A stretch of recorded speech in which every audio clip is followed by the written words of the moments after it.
It's AllBall TV. You already know the motto. They scared, but I'm not.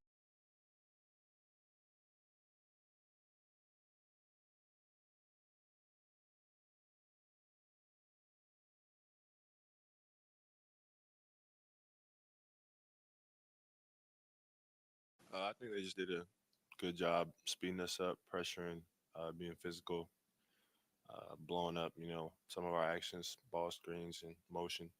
Uh, yeah, they just, you can feel the intensity from the tip from them.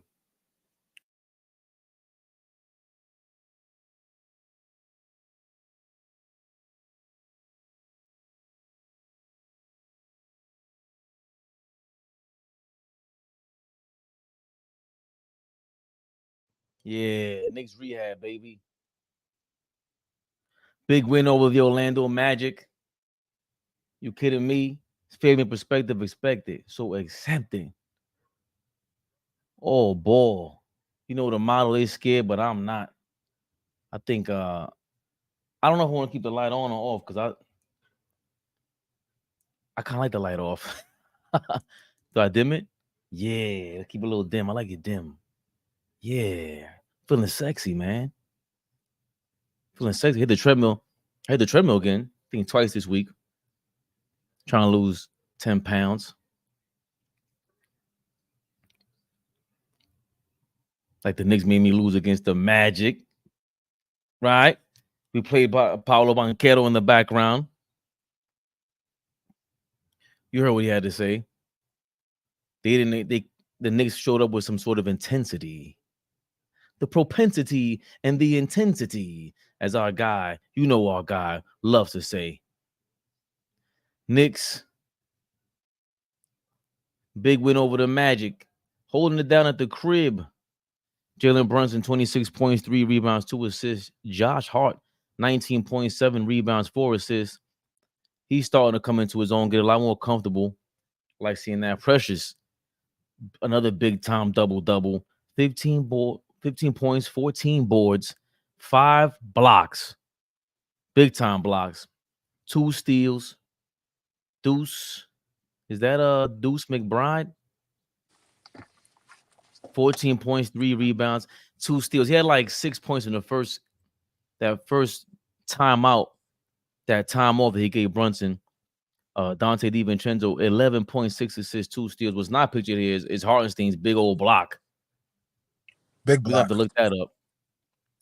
Oh, we live. Fabian.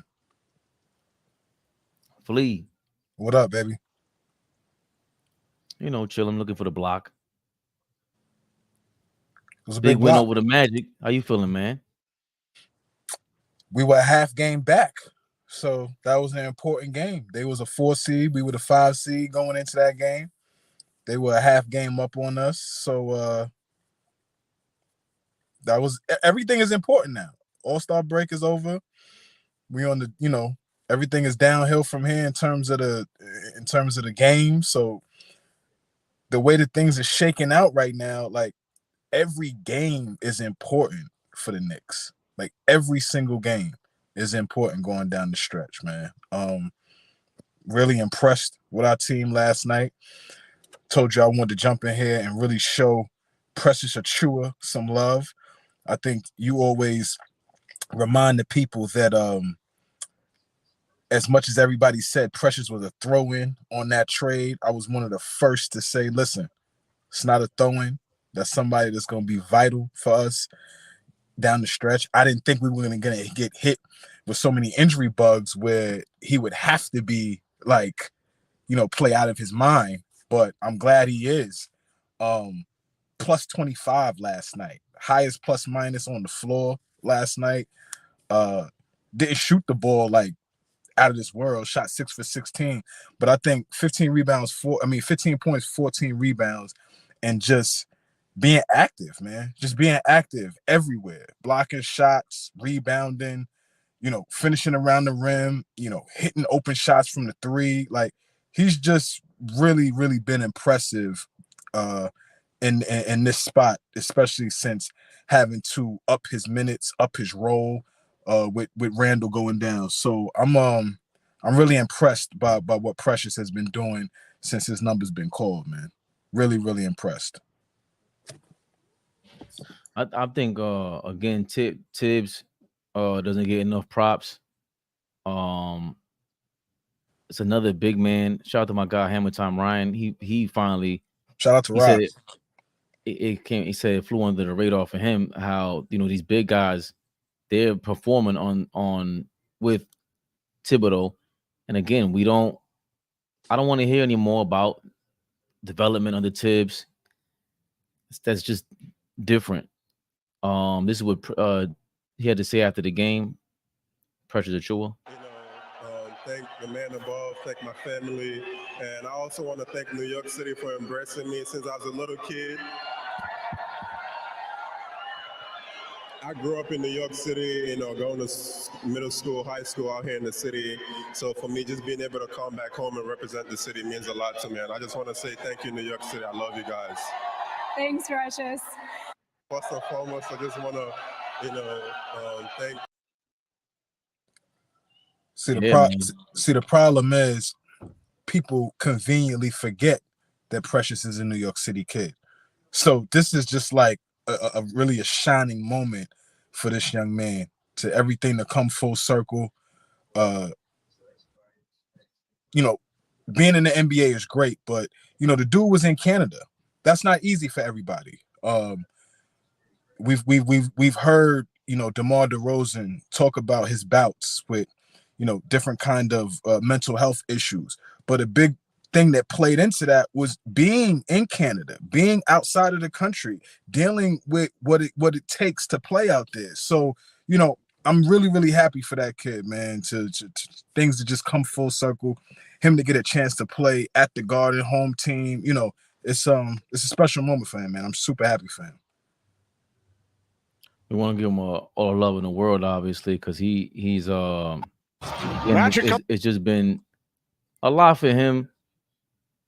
Again, 15 points, 14 rebounds, 5 blocks, 4 assists, 2 steals. The 2 steals and 5 blocks and the 14 rebounds. I think the points he's always gonna have to figure out. He's still offensively, obviously, has to, like everybody else, they gotta figure something out, go-to move or whatever it is. But with it in a Tibbs style, like I like to say, a running back defensive style, like they have in football, OG's the guy that you want on the court, sitting at the edge of his seat on the bench, willing to come in at any given time and do this.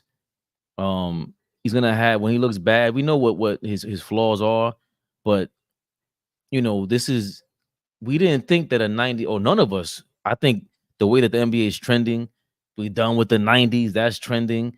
All this stuff is trending, but this is a 90s style of play, as close as you can get to it. And I mean, Hartenstein again. And for those that don't know, Anthony Mason, John Starks, these are guys that were throwaways. John Starks was working at a grocery store. Anthony Mason was in the CBA. A lot of these things, John Starks and Vernon Maxwell were up for the same role in San Antonio, if I'm not mistaken. And San Antonio Spurs, I think Larry Brown only took Vernon Maxwell because he looked at John Starks and Vernon Maxwell as the same guy. So you're like, I can only take one of you guys. Yeah. So this is a guy who's working at a group like that tough-minded person, and the tough-minded players that we need, this football style mentality that they thought was gone. This is gonna be. I know what people keep saying. Becky Hammond, hey girl, you keep up with it. I really don't understand. Why the NBA wouldn't support it. Why wouldn't they push it more? But I'm glad. I'd rather be the underdog. This is how we were supposed to be. Nobody gets gassed up. I haven't seen. That's why we were upset with Julius Randle last year when he went too hard on IQ on the court. Emmanuel quickly on the court, and it was like, bro, you're supposed to be the leader. This is the type, like he was raised in the Bronx, came from Africa, right? Precious. Mm-hmm. So for him to show that love and understand, like, this is like, come on now. I don't care whether you were a Knicks fan or not. You knew what it was walking around the city. The Knicks are bigger than the Nets. They're up there with the Yankees. They're up there with everybody. With a real basketball team. And for him to just be ready and show out by being the energy guy. I mean, that's all he's doing. That's all he's doing right now. Fabian is just playing with a lot of energy.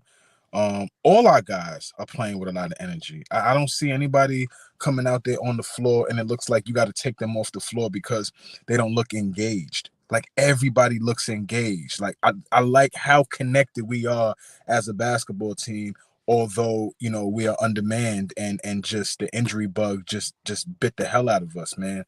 To be able to hold the Orlando Magic to 74 points last night is extremely, extremely impressive, man. Extremely impressive. 12 years since we held anybody to that low at the lowest, right? In 12 Come years. Come on, total. Big shout out, OG. We see you, OG. So 12 years that we held anybody to that total. What's up, AllBall? Sit OG out to a playoff. Let's get healthy. 12 years of that, to your point. Mm-hmm. And just, I don't know if you saw the beginning, the way Banchero was talking like we weren't ready for the intensity. And when you don't have Jalen Suggs out there, Jonathan Isaac came off the bench. I think this is gonna be tough to say.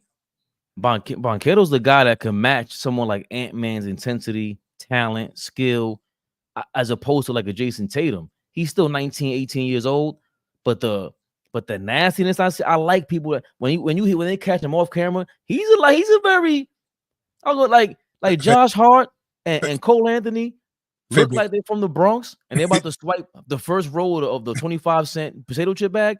But Banchero kind of carries himself like a Bronx dude. I'm not gonna lie, he sounds like it too, by the way. Listen.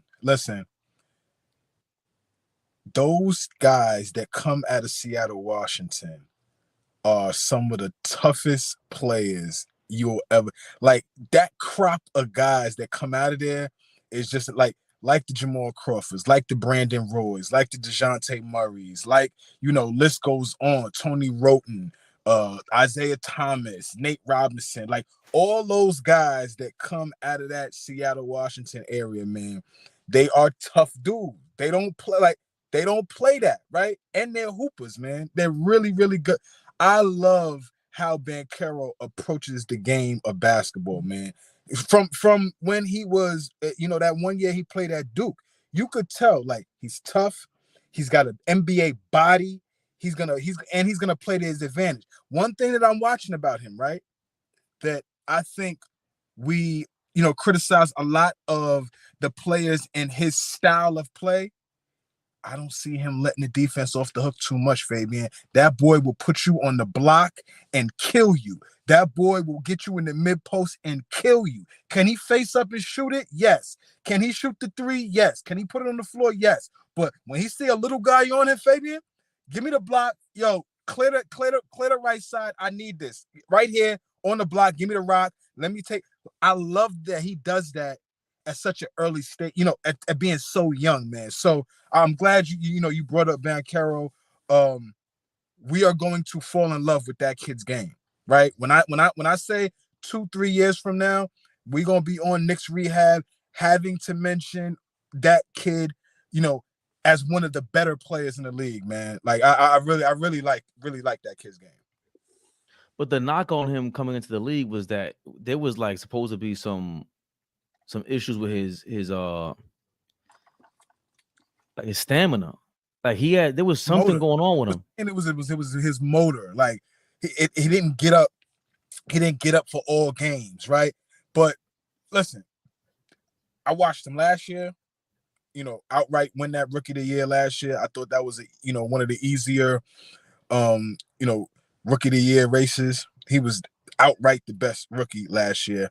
And goes from a rookie to second year being an all-star, leading his team, right? Best player on the team. That's a top four seed in the Eastern Conference right now. If we roll the tape back,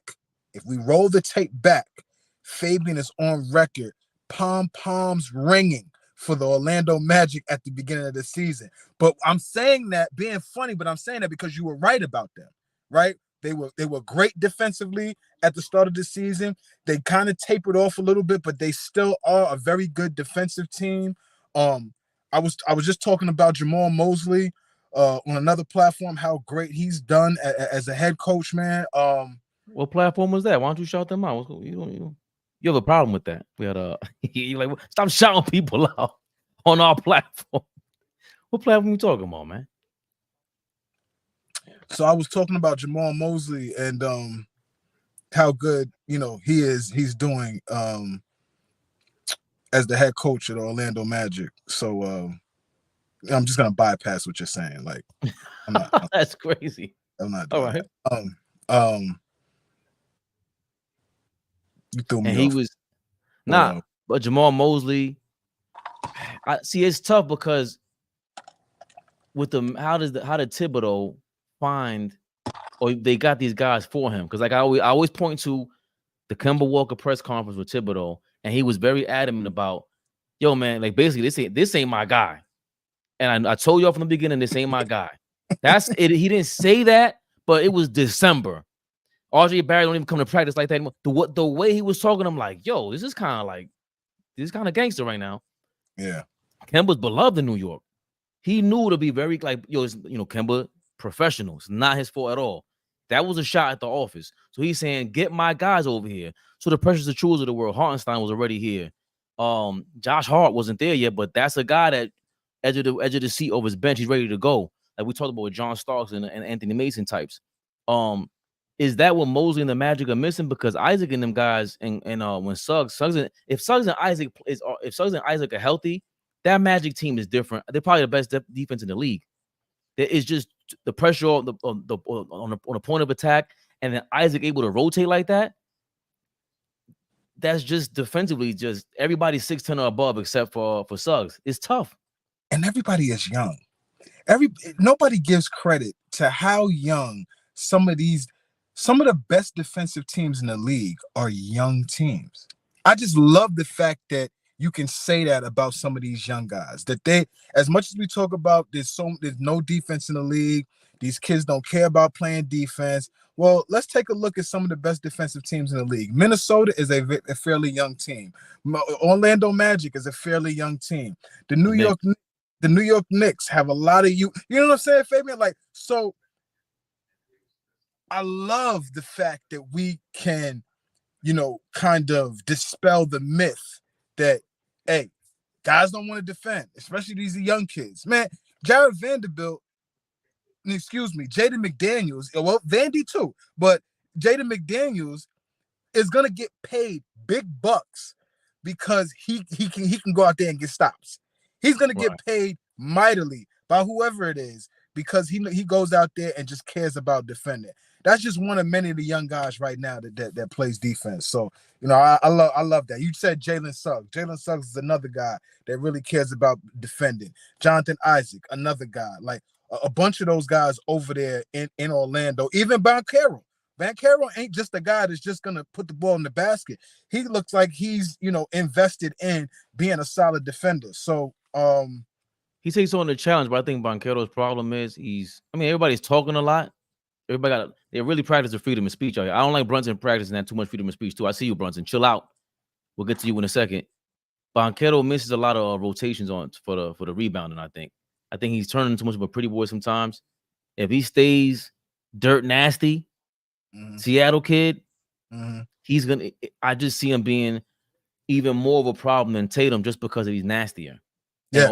He's shooting 70% from the free throw line. But I think he's shooting like 37% from the three-point range. That jumped up, which is weird because usually the free throw shooting is the indicator of a good free throw shooter means you're gonna become a great three-point shooter, and he's not quite there yet. 70% is unacceptable for a guy that's going to get to the line 8 to 10 times a game.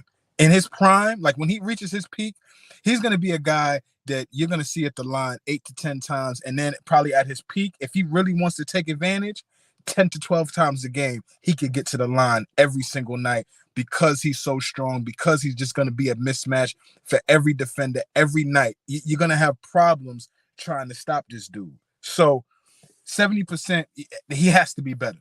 Has to be better from the line. But damn, I didn't even know that he shoots 70% from the line. He has to be better there. But yeah, I don't have too many bad things to say about that kid. He's really good. Oh, well, to finish that was he chirps a lot. They always catch him on camera going crazy. He sounds like a Bronx. I don't know. He's from Seattle. He sounds like he's from the Bronx to me. But he's also very vocal. In the last game we played in Orlando, he was like, we shut all these Knicks fans up. So there was, at the end of the game, Josh Hart saying, yeah, I was tired. I'm sick of that TikTok song Orlando Magic got going on over there. We weren't going to be part of it. So I wanted him specifically, Banchero. I like the fact that he showed up and said, yo, they had intensity, and he owned up to it. We didn't show up. There was no making excuses. Just I acknowledge things like that. And within acknowledging and being honest, thank you for letting us know that Jalen Brunson coming back and busting your ass. You talk about special. Can like Becky Hammond, where you at? Where y'all at? Where are these people at? We were in dismay when he went down with that injury. Are we forgetting how we felt? When you called me, you didn't see, you just saw the video, right? Your voice, everything. I'm like, nah, I just seen with Brunson. Nah, I just seen he's going to the locker room real quick. Oh yeah, call me back when you watch that. Yeah. Hung up the phone on me. Flea hung up the phone. Me like, wait, what? Here we go. So I got Count Flea as another guy who's gonna give me drastic heart attacks. But at least he gives me headline news to be drastic heart attacks for over the phone. Like it's a legit reason to get all worked up. And then after I saw the video, first minute of the game, we didn't think we were gonna see this come back 4 days later and just be a stud.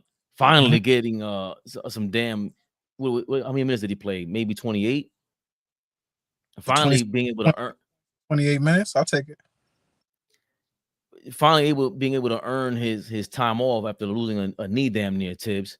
And when I'm joking, of course, with the narrative. But come on now, enough is enough. But don't joke with that. Have your coaches back. Please explain to the people that are watching, for the people that are going to see this video, 4 starters going down is not a result of Tibbs running those guys in the ground. I think you speak on that, expound on that a little bit, please, Fabian. Well, what was it? Hartenstein's not even a starter. Hart isn't really a starter, right? And DiVincenzo should be starting when everybody is healthy anyway. And then, of course, who else are we missing here? Hartenstein. Did Achiuwa start last game? He did. The Magic? Yeah. Not sure if he's going to start. Probably not, because if it's whether it's Hartenstein or Mitch, Randall's the power forward, so Achiuwa's coming off the bench. So yeah, like you said, four starters are missing, and Brunson just play that intense still. About JB as well. I know JB's back, but at one point, 4 starters were missing.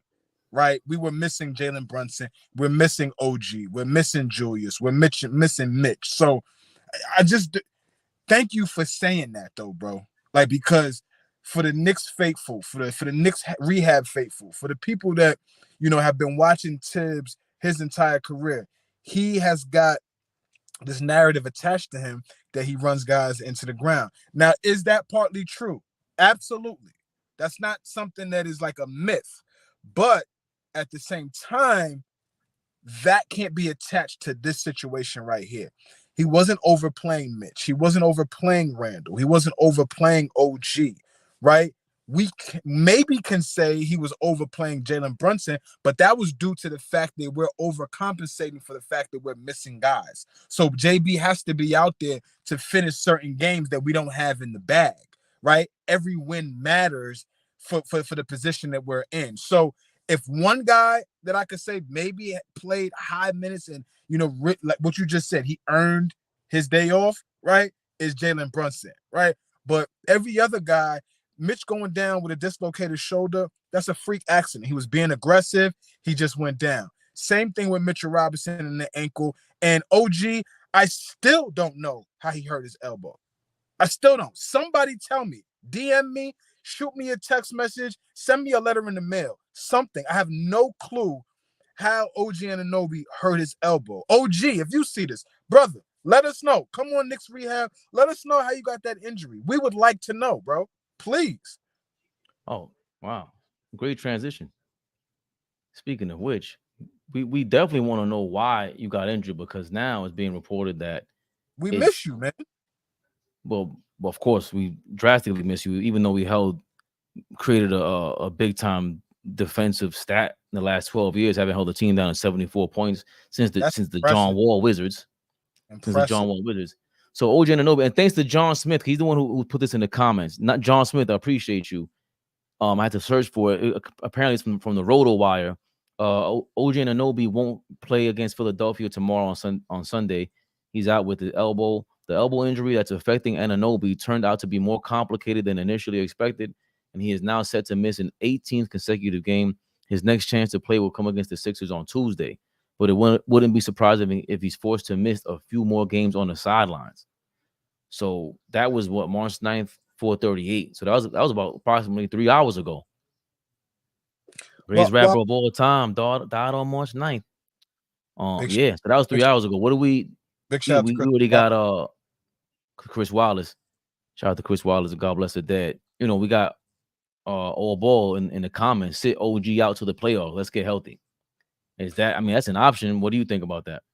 I think that OG, the injury that OG has, Fabian, is one that we probably could sit him to the playoffs and then just let him ring into form into the playoffs.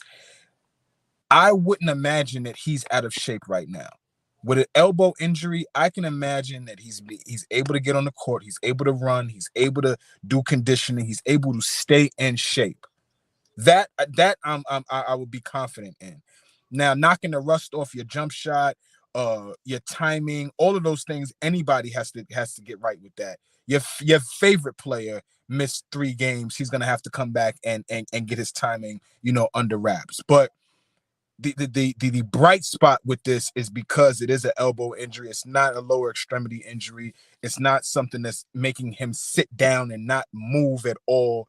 He can run. He can get up and down. He can do some things, some on the court stuff, that's going to keep him in shape and ready to go.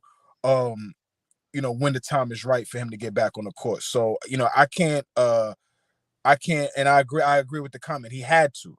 That makes the most sense. That makes the most sense. He didn't all of a sudden, hurt his elbow as a Knick. So Knicks 100 AGM, absolute 100% right, man. There's no way that just freakishly happened in a practice or in a game. He was playing well. So he was clearly playing with it. So I guess it just got to the point where he couldn't play with it anymore. And yeah, get it cleaned up right now. You're going into a contract, summer. You're looking to get paid. I would imagine, the Knicks are going to be the ones to pay him. So get healthy, man, for real, because we need you. We need you if we're going to make a run in this year's playoffs. So you think another kid from Coney Island? What's going on? I've never seen you before. Another kid. Maybe you change your thing. Please say it louder, my guy. So, love. Would you keep him out until the playoffs? I would sit him. We see that he's a guy. The great part about that dude adding him to our team, right, was that he was so seamless, a seamless fit. I think we talked about that the first couple of games we got him. We went on like a 5-game win streak or something like that. We went 12-4 in the first 15, 16 games of him joining the ball club. He's a seamless fit. So in terms of chemistry, in terms of fitting him back into the role, I think that's going to happen just the same way it happened with him coming over from Toronto. Once he's healthy, he's going to fit right back in. His defense ignites his offense and the rest of his game. So once he gets engaged back on the defensive end, he's going to be just fine and be able to hit open shots. He moves great without the basketball. That's a lot of the ways he gets a lot of his points, cutting, going backdoor, all of that kind of stuff. So I agree. I agree with OG. I agree with AllBall about sitting him to the playoffs. It's a give and take with that, Fabian. If we sit him, right, we got to understand that we may be a lower seed, right? We got to understand that the way things shake out, we might get into the play-in, right? We might be in a position where we got to fight for our playoff spot. So I'm confident in the Knicks being able to, to win a playing game or to have to win 2 playing games. I'm confident in my team, our team, but I would rather us be a top 6 seed and not have to, worry about, fighting to get into the playoffs. Especially with Brunson back, we can afford a lot of this stuff. Jorge Ortiz, if the Knicks keep playing the same defense that they played last night, they can afford to sit OG to the playoffs. Yeah. Agree, Jorge. I agree with that. Because we lost against Atlanta the other night, and that was, we tried, but it was we're too discombobulated without 2 point guards, one to start, the other one come off the bench and keep everything in order. Mm-hmm. But that leads me to another point. Like, even with Brunson there, I think the biggest Knicks flaw, even fully healthy, is the same flaw that two of the other great teams in the league have. And we talked about it ad nauseum already. I think you came over to the dark side and agree with me finally. But Boston has the same issue. Minnesota has the same issue. I don't care about that Ant-Man block. When it comes to crunch time, who's going to take that last shot for the Knicks? Because we know what it is. Like, it's not out of effort. It's not out of skill. Brunson has the skill to do whatever the hell he wants, get to wherever he wants. But we don't have another guy like that. We don't have another guy to make it easier for Brunson. And another thing, what the hell happened to, and this is funny, because when Evan Fournier was here, right? He, how I think I got it from Lil Wayne, necessity is the father of learning. So it's like necessity is the father of creativity. That Julius Randle dribble handoff, set the pick to have Evan Fournier open. That was like I've seen it 2 or 3 times a game when Fournier would play in there with Randle in there. How come Randle doesn't do that with a DiVincenzo, with a Bogdanovich if he comes back?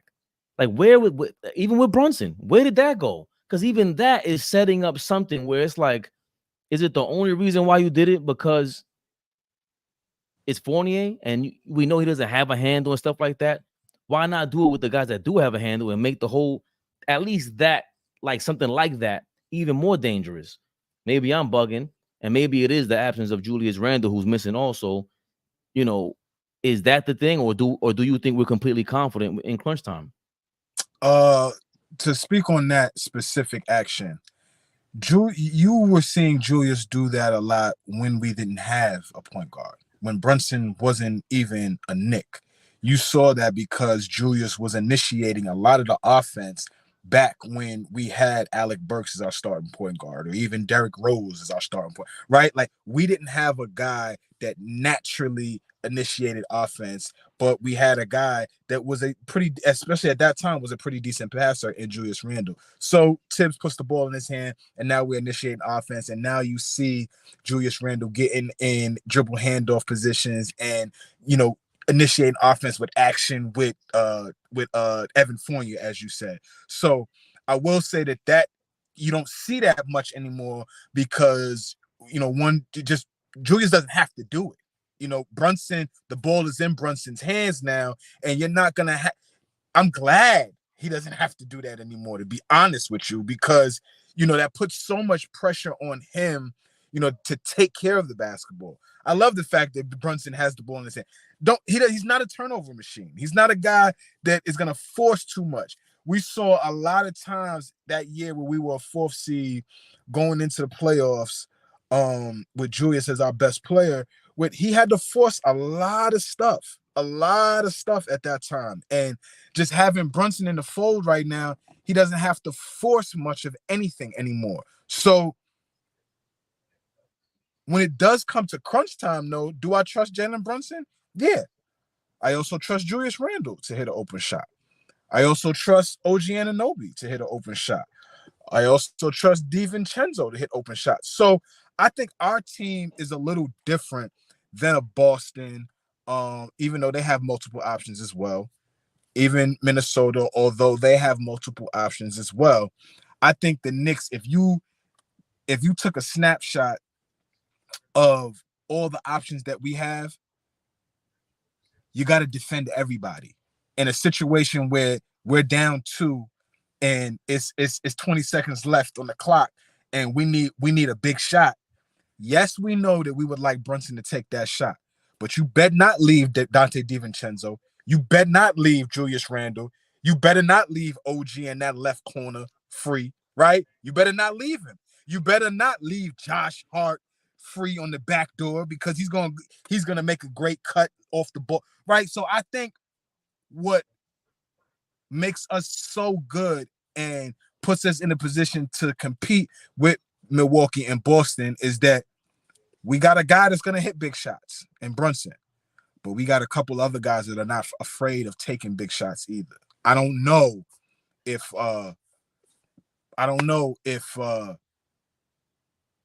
aside from Giannis and Damian Lillard, who else over there is comfortable taking a big shot? Like, confidence-wise. None of our guys lack confidence. DiVincenzo is you could lock DiVincenzo in for 10 threes a night at this point. You know that? Because he's not scared to put the rock up. He's not scared. Whether you like him or not. That kid plays with a lot of confidence. So does Josh Hart. So does Isaiah Hartenstein. Achiuwa, Deuce McBride. Like, all of these guys, I don't think the stage is going to be too bright come late April, bro. All of these guys seem like they love, playing in these pressurized moments. As you talk, another dangerous, the more comfortable he got out there. Deuce McBride, his 3-point shot, the form of it, the way he's able to hit over certain players. How do you look up the shot chart? Because StatMuse is acting up on me. Mm-hmm. I would love to see what is his shot chart looking like. Where does he shoot the best from? Because it looks like the wing is his best, but I'm not sure. It's really his form that got me going crazy. I'm just like, yo, his form is ill. He gets a lot of arc. He gets a lot of arc on that three, right? It seemed like he grew up shooting over the broom, old school style, right? It seemed like whoever was out there with him used to put the broom up in the air and make him shoot over that broom, right? So Deuce gets a lot of arc on his shot. He gets a lot of height on his shot. Almost like, you know who I'm about to say, bro? And I want you to think about it too before you say, oh, Flay, relax. Like, Deuce's game. I'm not saying he is him, but Deuce should be watching film of Ben Gordon. Oh, yeah. What do you mean? Like, if Deuce wants to just be the best he can be at that NBA level, I would encourage Deuce, and he's a pro, so I know he's doing his thing. But Deuce, you could be everything that Ben Gordon was, bro. Everything that BG was, man. That's the game I see on Deuce McBride. Comments, y'all let me know. Fabian, your thoughts on the Deuce McBride to Ben Gordon comparison. Peace. The caller Harmony was going on. Harmony. Itachi Sensei MVP, Tim Hardaway.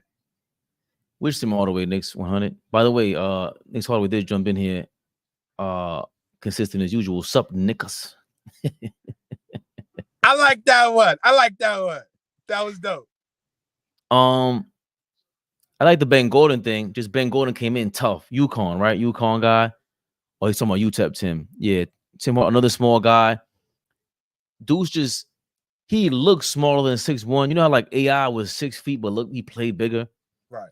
Deuce you can tell even when he crosses people up and he gets to the paint. I don't know if it's because he lacks confidence or if it's he just sees like, I ain't trying to go in there and turn his ball over. So Ben Gordon didn't have that problem. Ben Gordon, that floater was crazy. Ben Gordon's 3-point shot was crazy. How tall was Ben Gordon? Was he 6'1" or like 6'3"? He played big. Maybe 6'1", maybe. But Ben is built like a brick house, right? Like Ben is built like a brick house. Ben, shout out to my high school teammate Jared Fry. Jared Fry played Division I at Sacred Heart University. His first game on a Division I level was against UConn. Jared went on to tell me that he's never seen a guy put so much height on his jump shot. Ben Gordon used to jump like a damn 2 to 3 feet in the air when he used to take his jump shot, man. He said that and the fact that he was so strong. So not only will he bump you, right, to create his space, but now I'm creating space and I'm jumping so high in the air. So now you can't even block my shot, right? Ben Gordon is the first rookie to come in the NBA and win Sixth Man of the Year as a rookie. As a rookie, won Sixth Man of the Year, right? So like, we got to put some respect on BG's name. Won a national championship and then came into the league and won Rookie of the Year as a rookie, man. Like, that's special stuff, right? So I really see Deuce McBride kind of being that Ben Gordon type of guy, right? Being able, like I said, Ben came off the bench. That's what Deuce is doing right now. Everything that we cried about losing Emmanuel quickly, we can wipe them tears away and really look at Deuce McBride and say, hey, Deuce, it's time to step up.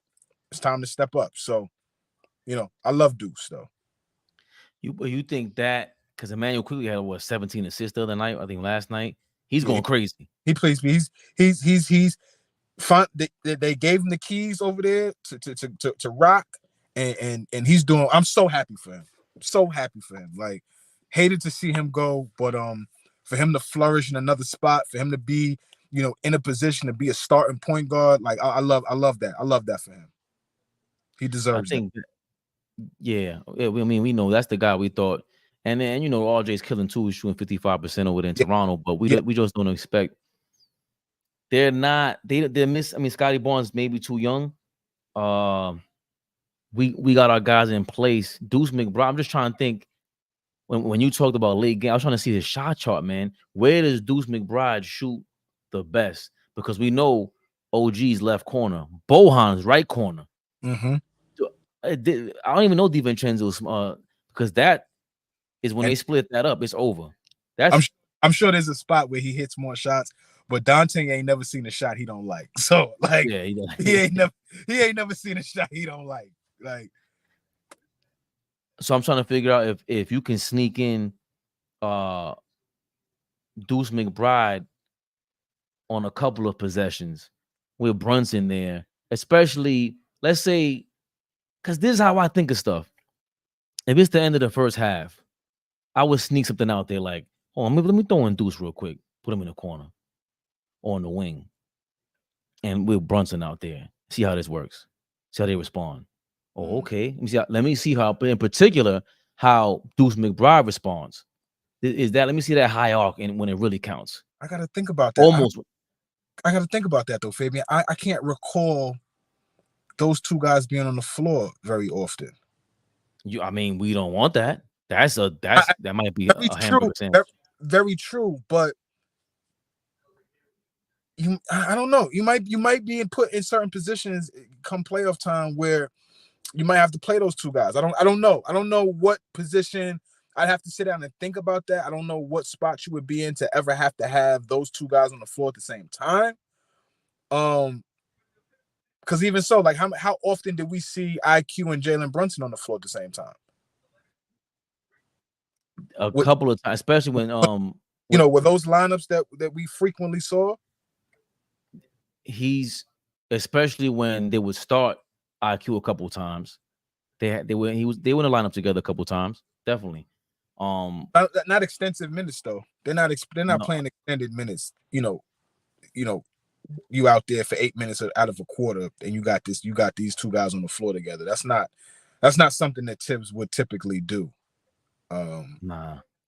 So I wouldn't imagine that. So this is DiVincenzo's shot chart. Okay. He's left corner, 44%. I'm listening to Flea. You facing the rim, left side, left corner, 44%. And the right corner is 54%. Jesus. 44% top right corner, top left corner. Oh, that's his weak spot for DiVincenzo. Stop pulling up from there. 176 shots. Look, surprisingly, what a surprise. That's the most where the league is letting you shoot from. Stop shooting from there, bro. I mean, Oh no, 142 right here. So the wings. He likes shooting from the wings, and the right side is better for you. And here's another thing with DiVincenzo I don't like. Stop. Don't be timid. Don't be timid all of a sudden, DiVincenzo. When you come up that court, 4 guys are back. Let that fly. Oh my God. You cross half court. Oh my God. Yo, let that fly real quick. Because Dante, what? Do not listen to Ray. What do you have to lose? You're out here. Everybody's injured. You have 4 guys out. What are you going to do? He's going to bench you? I'm shooting 15 more of these, coach. It's going to happen.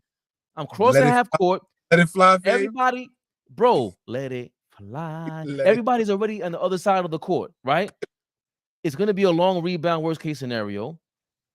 Forget about it, bro. You like, and you shoot how much? How much did you shoot from the top of the key? Oh, no. Forget everything I said. Forget it. No. I'm sorry, please. He shoots 31% from the top of the key. Forget everything I just said. I don't want him coming down on a 3-on-1 fast break and you pulling up in the transition. No. Wait. No. Every time, I know something about you. When I say something, you take the worst case scenario possible. 3-on-1, never. I'm talking about I'll see him on like a 1-on-3, like a 1-on-3, not a fast break. It's it's the opposite of a fast break. He came down and he pulled and he stopped. And it was like he acted like he was under. Like, you just shoot the ball. And he kind of did it last game. He kind of pump faked it, gave it and go, got it back, pump faked it, and took a jumper. I think he hit it. I forgot whether he hit the shot or not. But it's just do it, bro. Like, I don't expect Josh Hart shouldn't be doing that. He should never be pump faking. I don't understand why he pump fakes. Unless you're pump faking the pass and you're getting it open. He never really sets up right to me. He needs momentum. He needs his legs on his jump shots. And he plays so damn hard. His legs must be tired. Too tired to be shooting. He might need to step in on more shots, Josh Hart. If you're open, step in, please, Josh. Listen, Josh plays 100,000 miles an hour. And there's nothing about Josh Hart that I dislike. When he gets the ball in transition, I would love for him to just give it up. But I love the idea that he has of pushing the pace, putting pressure on the defense. He's not a great ball handler and decision maker, so that's where I get into the position of like give it up. But I love the fact that he's so aggressive when he gets the ball off the glass, gets it off the glass, and is thinking about, look, let's push pace. Let's get an easy one. I love that. But me and you go back and forth about, the fact that he's not the best ball handler, not the best, decision maker. So, he's one of those guys that gets in the air and throws a pass. I think that's like, you learn that as a kid. Don't jump pass. When you get in the air, put the ball up, right? Like shoot the ball when you're jumping in the air. Don't ever get in the air and you got to like especially if you're not a great passer. Like there's very slim amount of great passers nowadays. So I love the heart that Josh Hart plays with. That's a bar. So just give it up though. Just give it up and find a ball handler, please. But in terms of what he brings, to the table every night at 6'5", playing like he's 6'9", I got nothing bad to say about Josh Hart. I'm gonna jump out of here. I'm gonna let you finish up, but as always, appreciate you having me, bro. Nah, man, pleasure's all mine. Make this thing easier. Making life a little easier nowadays. 100%. I'll speak to you soon. All right. Oh, we live. Yes, sir. Speaking of Josh Hart, his last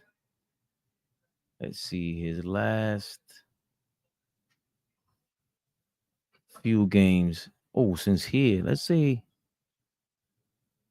from the Philly game, we won by 14. See, I hate when they do this. I can't.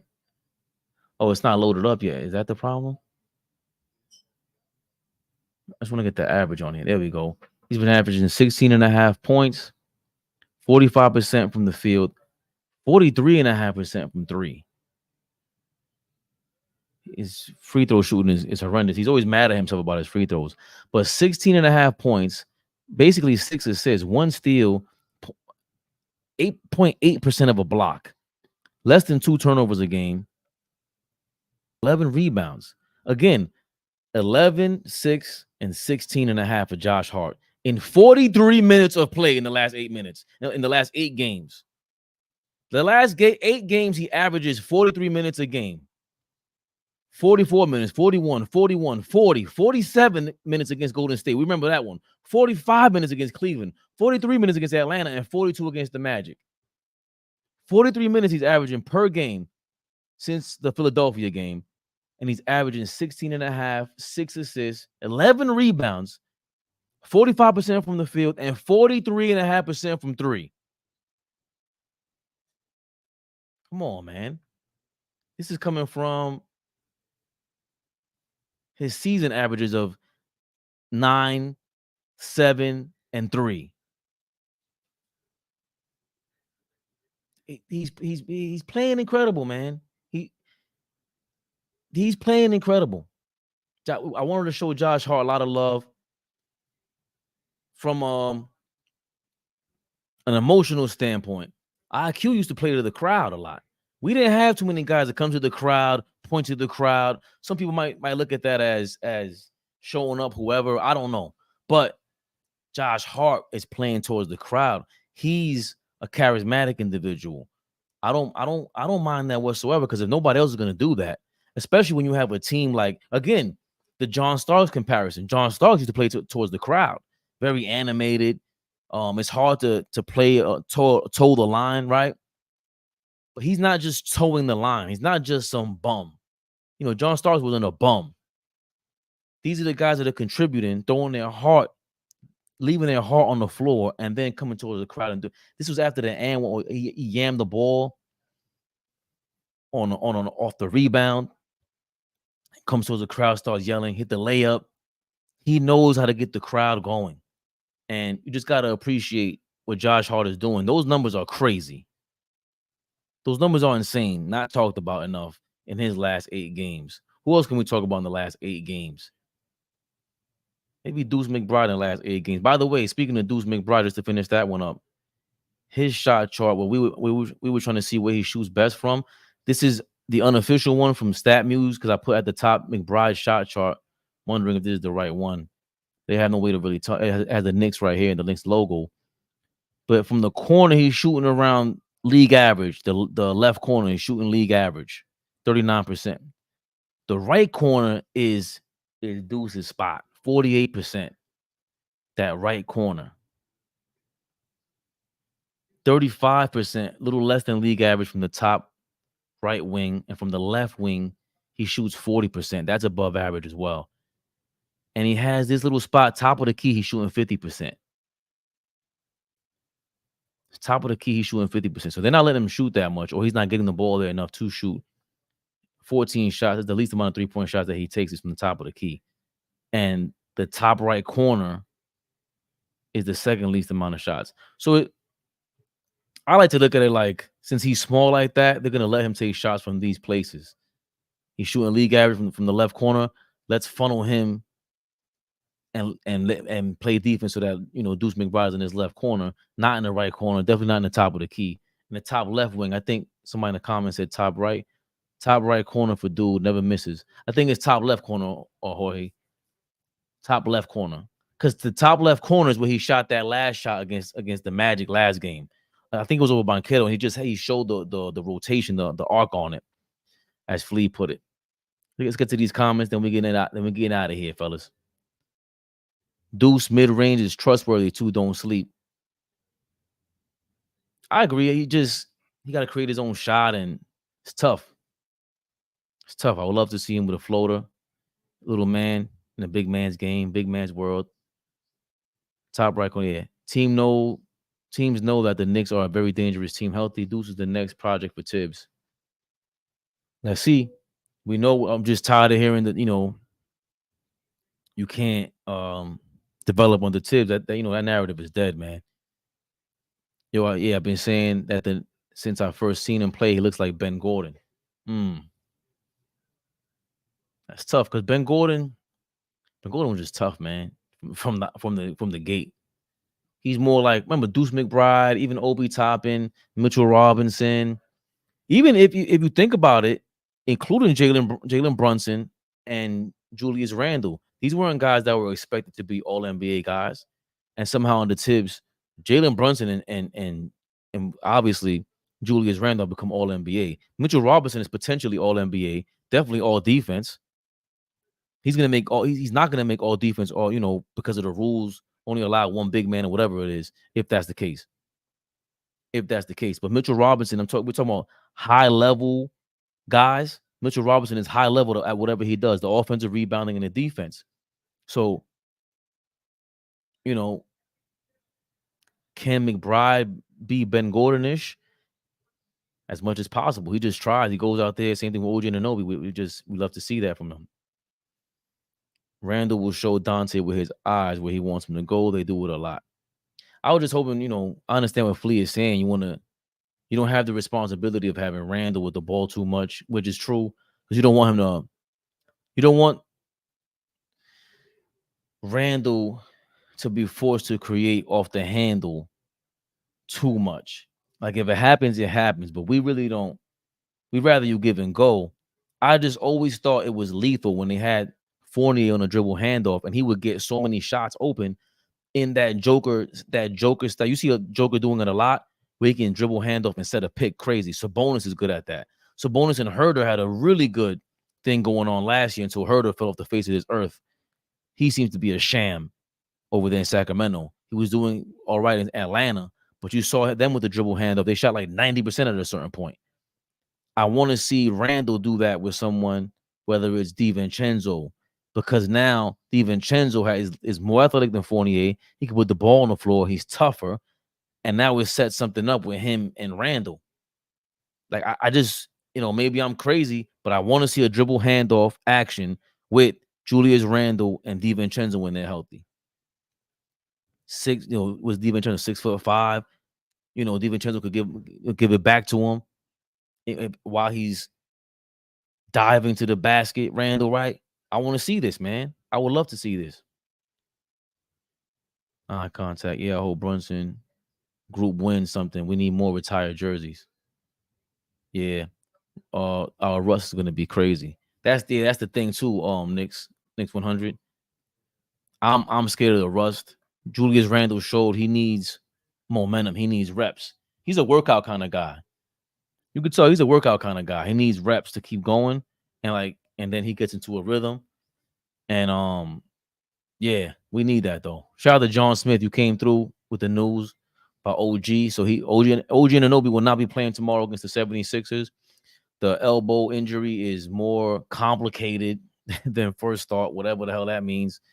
With the Knicks injury report, everything is complicated. So, but thanks for John Smith for letting us know before we even went live. Appreciate that. Tibbs definitely made Randall a player. Remember when Bullock and Noel was here? Career years too. Great point. Reggie Bullock, Nerlens Noel, Elfrid Payton, when he was running the point guard, was playing point guard with Julius Randle in New Orleans. Maybe that's why they got him, but he was getting offensive rebounds. They would crash the boards because they knew what was he going to do offensively. They needed Randle to get the ball, try to create something, crash the boards with Elfrid Payton, and hopefully get the rebound and extend the possession in Tibbs fashion. So yeah, Reggie Bullock, Nerlens Noel. Haven't even heard from Noel since. Obi Toppin has regressed in Indiana. He didn't do great over here, but a lot of us were thinking, hey, why can't we start Obi Toppin with Randall a lot of times? I want to see a small ball lineup. Same thing with the other guy that everybody was going crazy over. When came from Atlanta, he's on his fourth team now. He went from Atlanta to the Knicks, I think to Portland, and now he's on the Lakers. And LeBron tried to make it seem like he was this, this defensive guru. I was looking at his name, Cam Reddish. I'm telling you, for Tibbs to say so far his track record is good. When he says I'm not playing this guy for a reason. RJ Barrett was in his doghouse for a reason, and we were, some of us who were RJ Barrett stands and fans, they were like, "Yo, Tibbs is crazy. It's all Tibbs' fault." But I know he's doing well in Toronto, but that's an open style system, and even if you're, I don't care how big of an RJ Barrett fan you are, they're not winning. They're not winning. So whatever you thought was going to happen in New York, his stats don't equate to winning. It's not like he's scoring 20, 25 a game at 55% shooting, and that's helping them win. That's not giving you anything concrete enough to justify the stand-up and to justify going against Tibbs so badly. You know, who's another guy that just didn't fit here? He's just Kevin Knox. There's a lot of guys. We got to give him his credit. So anybody that Tibbs loves, we're gonna have to love him. He's a football style coach, and we just gotta accept it. Yeah, Cam Reddish, Knicks 100. AP was good. I think I'm seeing you for the first time here, AP. If not, my bad. If so, welcome to the mothership. I think they are going to push these players back each game they win. Gonna push them back. Oh, wait, they're gonna push them back the more we win. Especially Brunson carrying the load. We definitely need Brunson back to be competitive and to not get frustrated. Right? To not get frustrated. You know, for Brunson's sake, you want that kid to get as much money as possible and not hamper his next payday. He's showing a lot of warriorship, and that's what all the Knicks are showing. Is just the warrior mentality, man. It's here, and they don't even talk about it. No, I mean they gave them extra rest. Yeah, they're gonna give them extra rest. I'm with you, AP. They're giving them extra rest the more that we win and we prove that we can have some sort of balance and carry the team. Because, I mean, to what they did to Orlando, they were missing Suggs, but we were missing our three guys. So, and that was a blowout. I don't think whatever club Banchero visited last night, if he was in Little Brazil out there in Jersey, I don't know what he was doing, but wherever he was at, shout out to you guys. Shout out to the the patrons, the ladies out here of the East Coast, tri-state area who were showing Banchero extra love to reduce that man's stamina. Fabian perspective, expect this or accept it. AllBall and Fleetwood told me it's time to go because I'm getting too crazy. Knicks Rehab, baby. AllBall TV. You already know the motto. They scared, but I'm not.